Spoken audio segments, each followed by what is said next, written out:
I rise today in an unusual manner, and I want to be clear and explain that, but I just want to tell you what John Lewis said. It's a quote so many people know. And he really spoke not to members of the Senate or the Congress. He was really speaking to Americans. He said, "Get in good trouble, necessary trouble. Help redeem the soul of America." John Lewis died in 2020, in July, at a time that it was Donald Trump's first term in office. And he did what Congress people did, but he also did some really extraordinary things to fight for health care. My friend Chris Murphy knows about that. He was there when John Lewis did a open Facebook chats, not in this chamber or in the House chamber. He sat on the steps and people were there. I remember when he did a sit-in. They had to shut the cameras off on him. He got in good trouble on the House side, too. And so I start tonight thinking about him.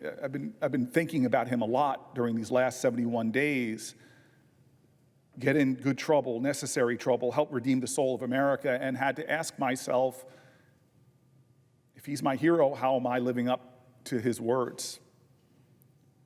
I think Democrats and Republicans have made a lot of mistakes. No side has a monopoly on the truth. No side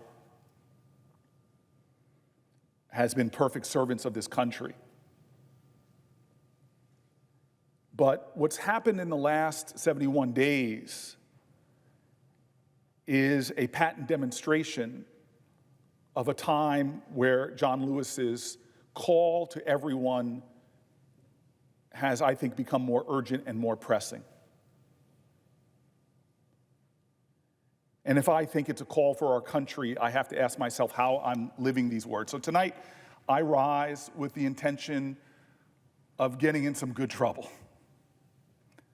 I rise with the intention of disrupting the normal business of the United States Senate for as long as I am physically able. I rise tonight because I believe sincerely that our country is in crisis. And I believe that not in a partisan sense, because so many of the people that have been reaching out to my office in pain, in fear, having their lives upended, so many of them identify themselves as Republicans. Indeed, conversations from in this body to in this building to across my state and recently in a travel across the country, Republicans as well as Democrats are talking to me about what they feel is a sense of dread about a growing crisis, or what they point to about what is going wrong, that bedrock commitments in our country that both sides rely on, that people from all backgrounds rely on, those bedrock commitments are being broken. Unnecessary hardships are being borne by Americans of all backgrounds. And institutions which are special in America, which are precious, which are unique in our country, are being recklessly, and I would say even unconstitutionally affected, attacked, and even shattered. In just 71 days, the President of the United States has inflicted so much harm on Americans' safety, financial stability, the core foundations of our democracy, and even our aspirations as a people for, from our highest offices, a sense of common decency. These are not normal times in America. And they should not be treated as such. John Lewis, so many heroes before us would say that this is the time to stand up, to speak up. This is the time to get in some good trouble, to get into necessary trouble. I can't allow this body to continue without doing something different, speaking out.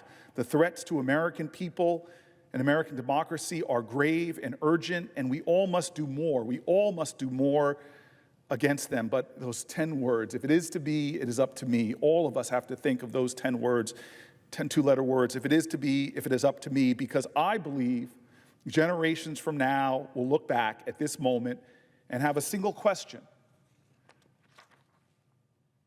Where were you? Where were you when our country was in crisis and when American people were asking for help? Help me. Help me. Did we speak up? When 73 million American seniors who rely on Social Security were to have that promise mocked, attacked, and then to have the services undermined, to be told that there will be no one there to answer if you call for help. When our seniors became afraid and worried and panicked because of the menacing words of their president, of the most wealthy person in the world, of cabinet secretaries, did we speak up? When the American economy in 71 days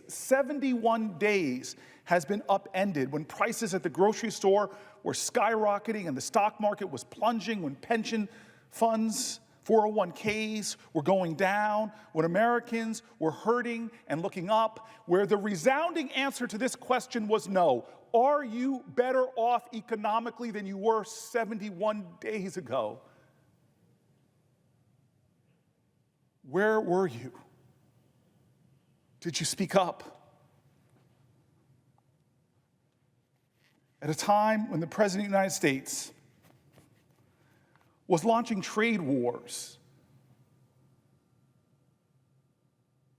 against our most close allies,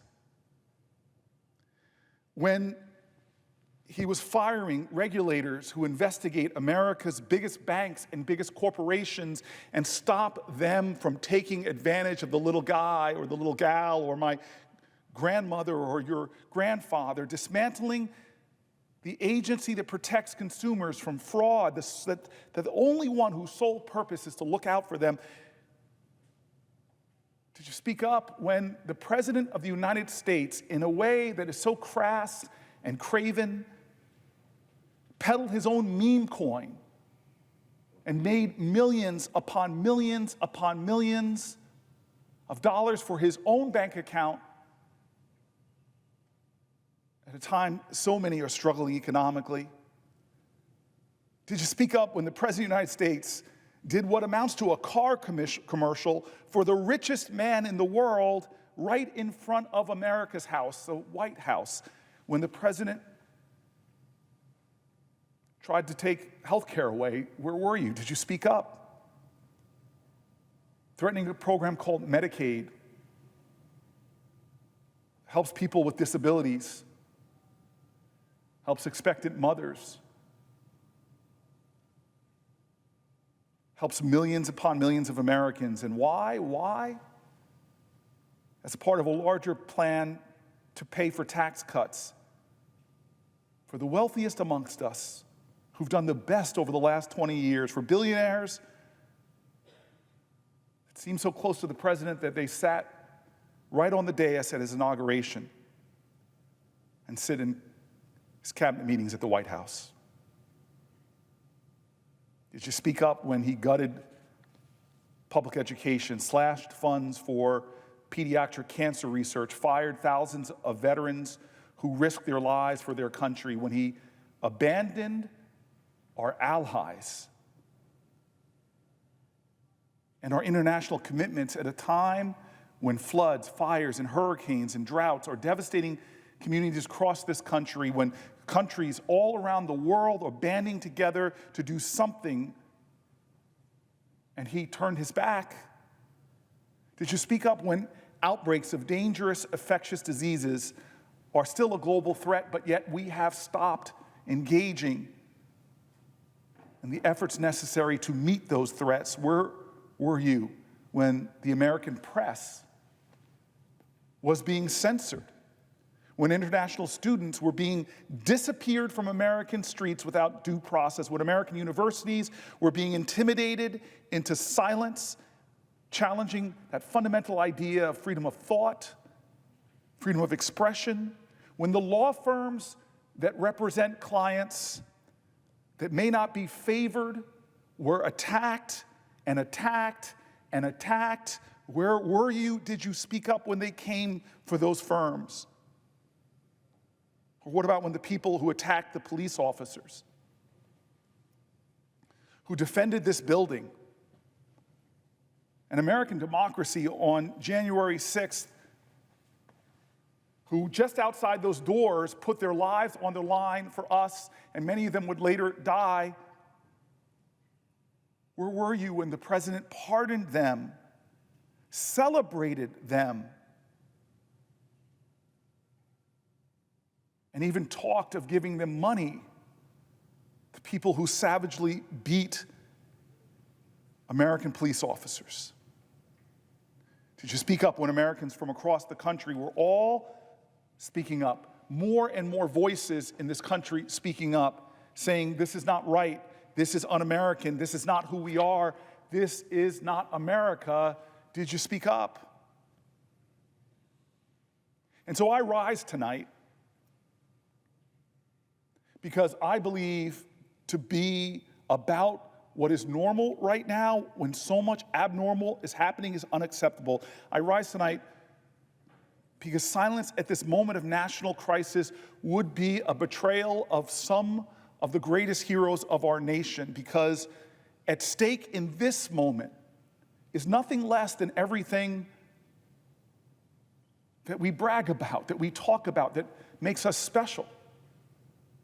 At stake right now are some of our most basic American principles that so many Americans understand are worth fighting for, worth standing for, worth speaking up for.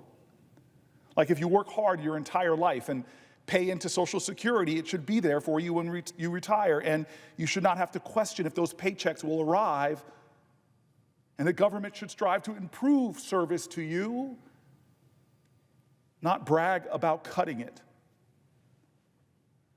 Basic American principles like if you serve your nation in the military, if you put your life in danger abroad, you will be respected and taken care of. You will be cherished and honored and not forced to worry that the federal employees who provide you with care, many of whom are veterans themselves, will be fired, or the benefits that you rely on will be denied, or that your health care needs won't be met.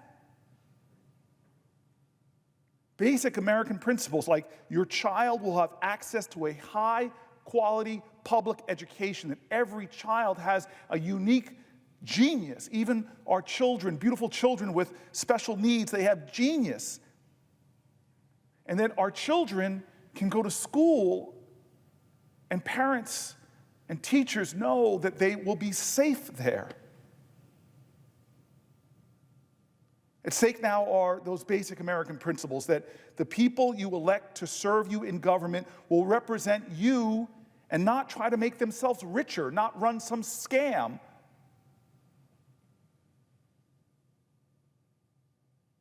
And call you a sucker. These basic ideals of our nation, that everyone's rights will be equally protected and everyone will be held accountable under the law. Right now, all of this, things that make our country different, are under attack. Our constituents are asking us to acknowledge this. Everywhere I travel now, I hear from Republicans and independents and Democrats who are afraid, who are worried, who are angry.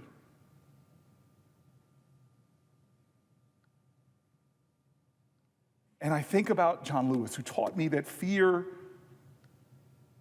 is not something to be shunned. It's almost a signpost that you're headed in the right direction. It is something that is a necessary precondition. You cannot have great fear without great courage. John Lewis would tell us that this is a time for great courage. He would tell us that anger is a fuel. It can consume you, debilitate you, or it could fuel you to put yourself in service of others. I feel if my friend was here, if my hero was here, he would tell us and try to teach us that this is a moment to know that despair is only possible if you don't meet it as an agent of hope. If John Lewis was here, he would look at me and say, "What are you doing? What are we doing?" So tonight I rise in an unusual way. I rise with the intention to stand here until I can stand no longer, until I'm physically unable to stand anymore. I'm going to speak up. I'm going to try to cause some good trouble in this body I respect so much. I'm going to try to cause what I believe is necessary trouble.